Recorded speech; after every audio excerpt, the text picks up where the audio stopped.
Shalom Yasharala. As we continue into the part 4 in Revelation chapter 7 and verses 1 to 9, we just want to go back and do a brief following up, which we did.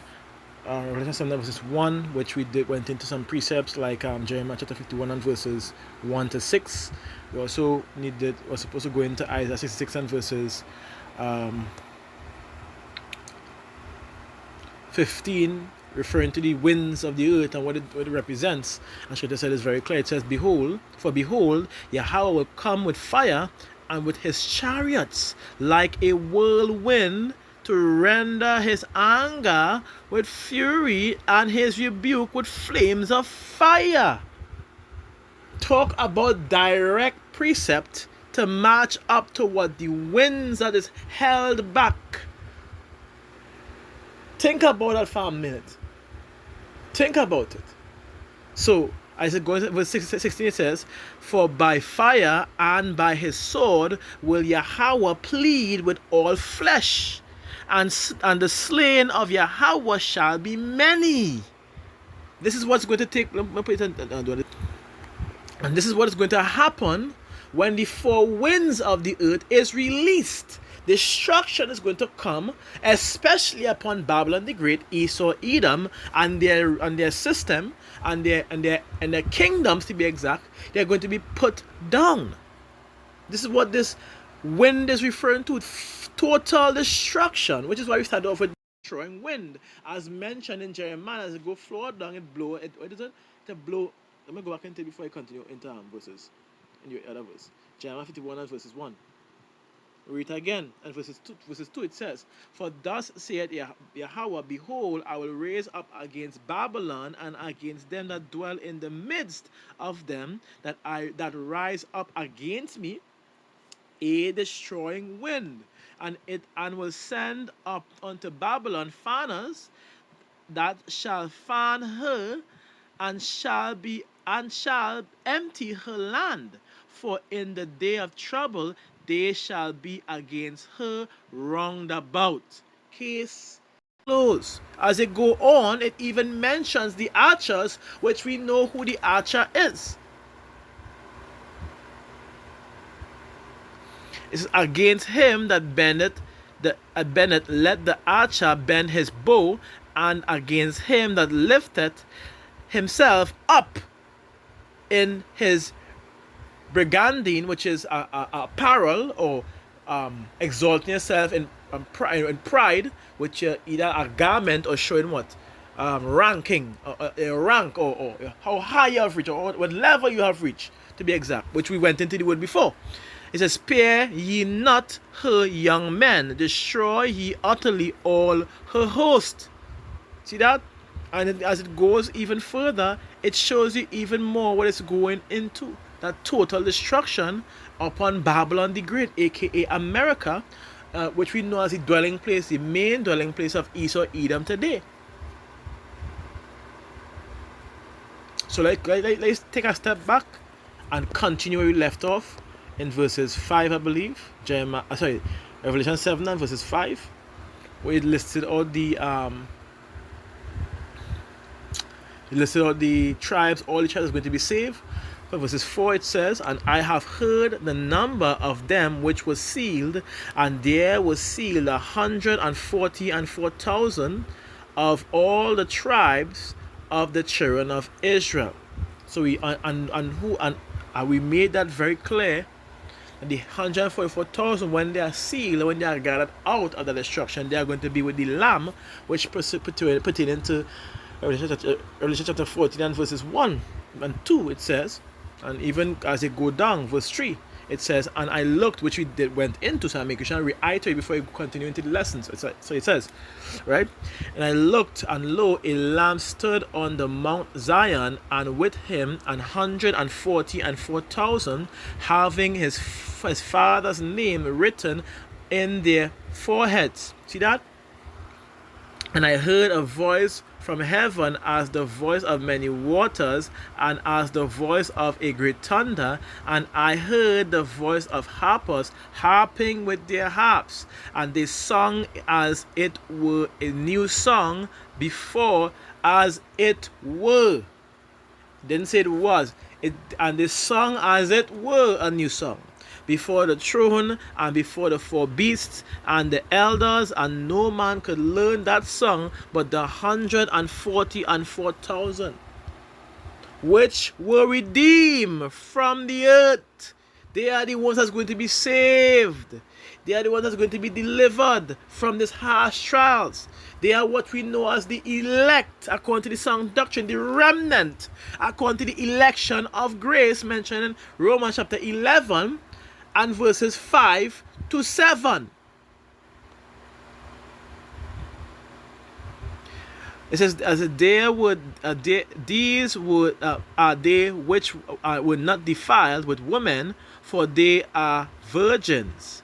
It says, these are they which followed the Lamb whithersoever he goeth. And that is not referring to they actually being virgins, meaning still having their foreskins.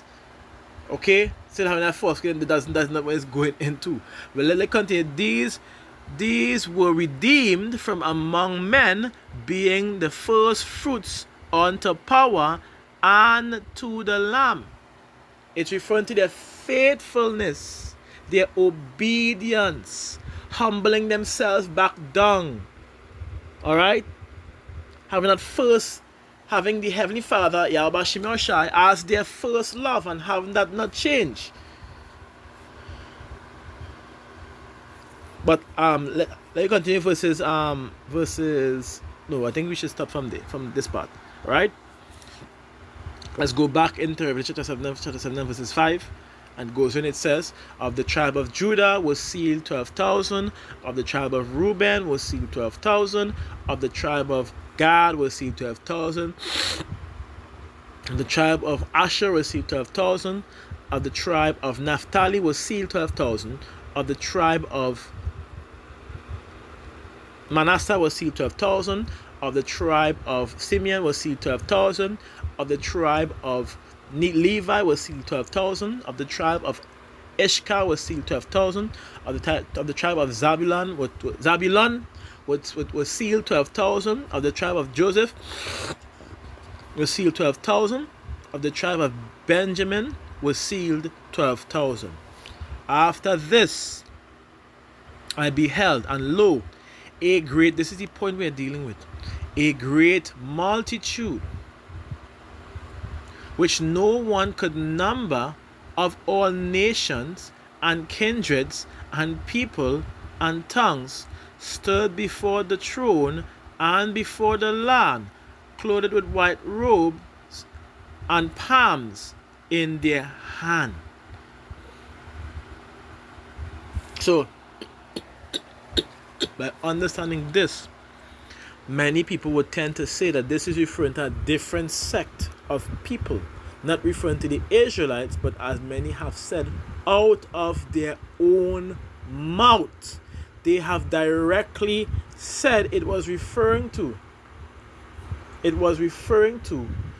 other nations, especially being Esau, Edom, those that were sincere to the sound doctrine.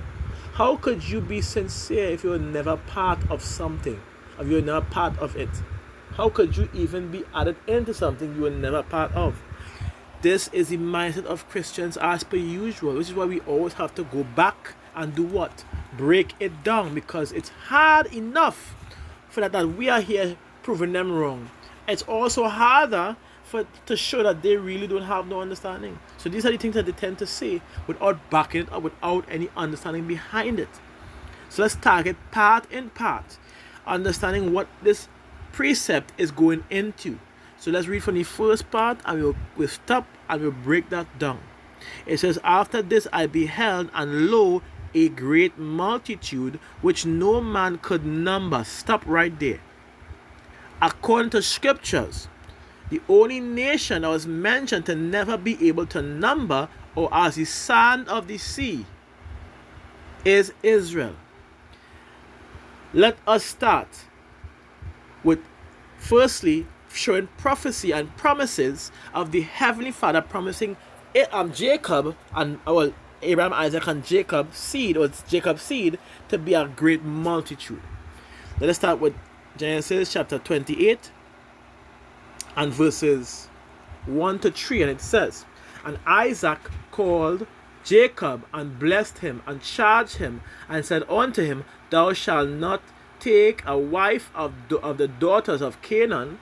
Arise, go to Padanaram, to the house of Bethuel, thy mother's father, and take thee a wife from thence of the daughters of Laban, thy mother's brother.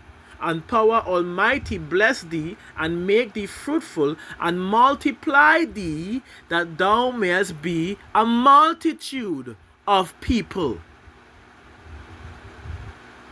One hint demonstrating where that great multitude is going to be coming out from thus far. Let's jump into the next one, because we have to remember the time where let me get the precept is no, oh gosh, my head. Right, let's jump a little further. Genesis chapter 22 and verses, I believe is verses, bear with me. 9, is it 9? From 9 to 12, it says, yeah, this is itself. 9 to 12, and it says, "And Jacob said, O power, my father Abraham, and power of my father Isaac, the Yahweh which saidest unto me, Return unto thy country and to thy kindred, and I will deal well with thee." And what did Jacob say because of his fear against his brother trying to unalive him? He says, "I am not worthy of the least of all the mercies and of all the truth which thou hast showed unto thy servant, for with my staff I passed over this Jordan, and now I am become two bands." Hint, hint.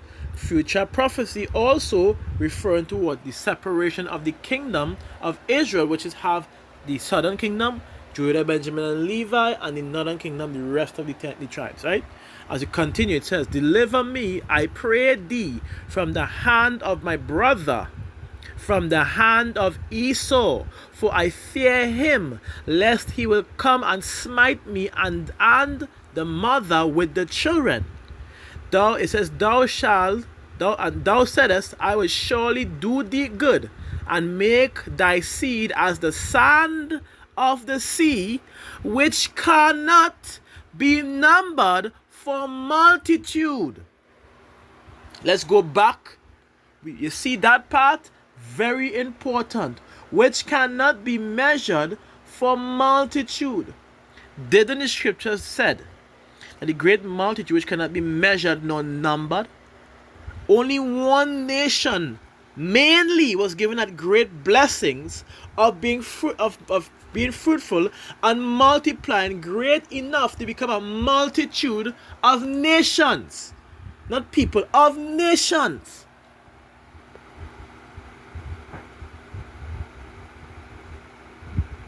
So we are already supposed to have a hint where it's coming from, but let's keep exercising your mind to remember.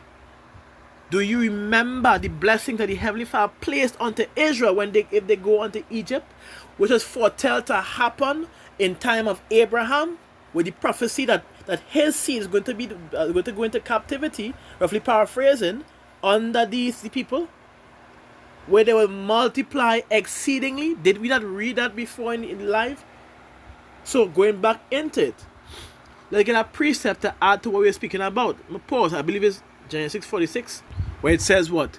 Genesis 46 and verses 1 to about 3 or 4. Let's go for 1 to 3.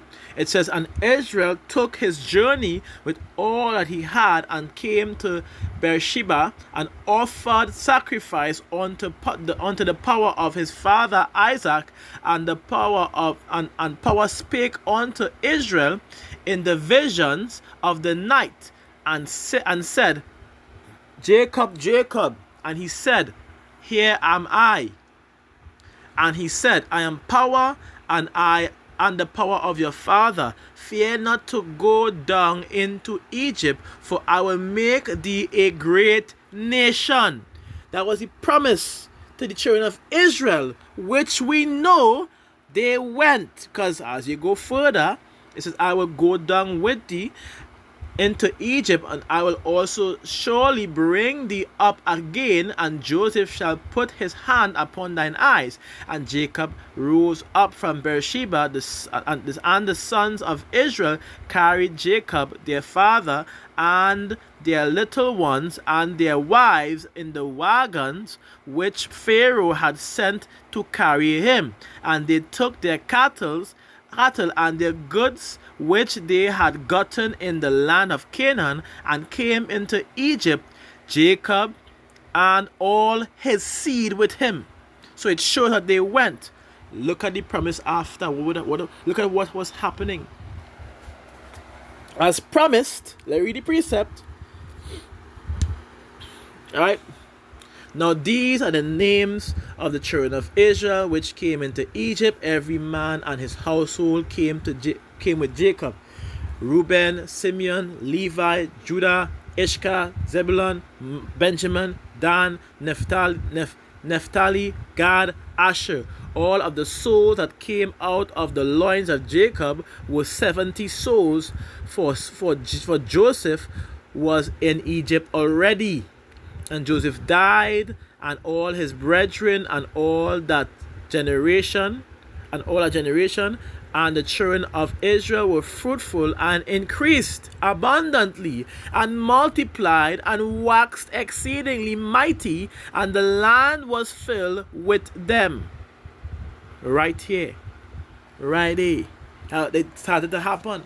And even when they were went into captivity, let's read. Now there arose up a new king over Egypt, which knew not Joseph, and said unto his people, Behold, the people of the children of Israel are more and mightier than we. Come on, let us deal wisely with them, lest they multiply. And it come to pass that when there falleth out any war, they join also unto our enemies and fight against us, so get them up out of the land. So what this had to do? Oppress the children of Israel and had them in captivity. But it only did us good, but aside from the past trials, by multiplying us, because according to scriptures, when we came out of Egypt, the men, warrior fighting men, were about 600,000. This aside from women and children, and elderly men. Aside from that, let's continue to the next lesson.